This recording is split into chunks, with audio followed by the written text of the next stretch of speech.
'నువ్వుంటే నా జతగా' సీరియల్‌లో ఈరోజు జరిగిన ప్రోమోలో మిథున విషయంలో చాలా దారుణమండి ఇది. చాలా దారుణంగా ప్రవర్తిస్తారనమాట.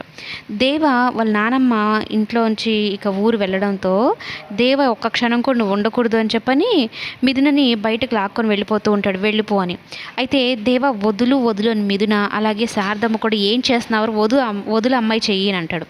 అయితే ఇక ఒక్క క్షణం ఉండడానికి వీల్లేదు అంటే ఇక సత్యమూర్తి కూడా పెద్దగా అరుస్తాడు. రే వదులురా అమ్మాయి చెయ్యి, ఆడపిల్లల మీద చేయి చేసుకోవద్దని ఎన్నిసార్లు చెప్పాను అంటూ మాట్లాడుతూ మిథునని అమ్మ ఇక నువ్వు వెళ్ళిపోవడం అందరికీ మంచిది, అటు నీకు మంచిది, నీ భవిష్యత్తుకి మంచిది, ఇటు మాకు మంచిది, నీ వల్ల వచ్చిన సమస్యలు కూడా తగ్గుతాయి అని చెప్పగానే మిథున ఒక్కసారిగా షాక్ అయిపోయి పిచ్చ కోపం వచ్చేస్తుంది ఆ అమ్మాయికి. ఏం మాట్లాడుతున్నారు మీరు? నీ కంటికి మేము ఎలా కనిపిస్తున్నాను? బొమ్మలా కనిపిస్తున్నానా? ఈ మాట మీ అమ్మన్నప్పుడు ఎందుకు చెప్పలేదు?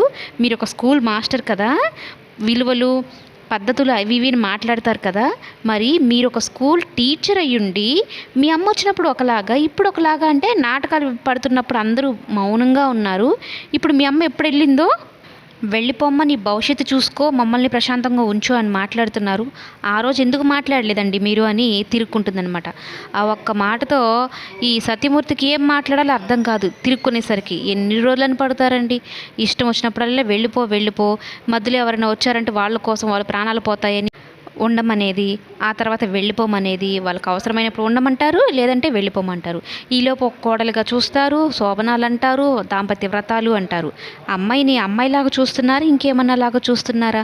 ఈరోజు ప్రోమో అయితే అస్సలు నాకు నచ్చలేదు.